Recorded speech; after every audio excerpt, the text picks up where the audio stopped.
ወሲብ እንደ ወረርሽኝ ነው እየሰፋ ያለው።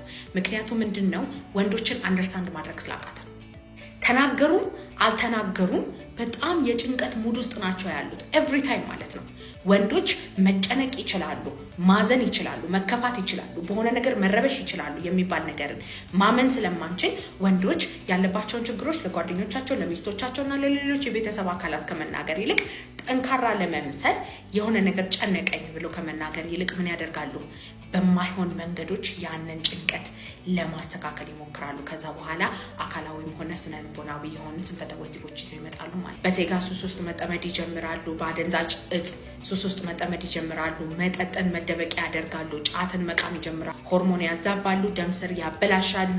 ነርቮችን ያበላሻሉ። ስነ ልቦናዊ የሆኑ ጭንቀቶች ይፈጥራሉ። ወንዶች ያለባቸውን ጭንቀት ያለባቸውን ድካም ለሚስታቸው ሆነ ለጓደኛቸው በነፃነት የሚናገሩበት ባህል መፈጠር አለበት። ወንድ መልአክ አይደለም። ባይዘይ ወድቃል፣ ይነሳል፣ ይከፋዋል፣ በጣም ያዝናል፣ በብዙ አይነት ነገር ይጎዳል። ያንን ነገር ግን ሁሉ ጊዜ ጠንካራ ናቸው በሚባል ኔግሌክትና ላይተሰሙ የሚገባበት ነገር አለ። ስለዚህ እሱ ነገሮች በደንብ አድርጎ መስተካከል አለበት ማለት ነው።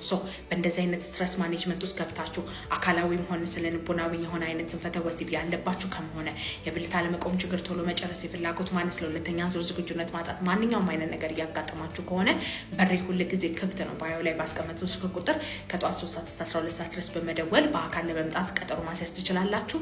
ባይ ባይ።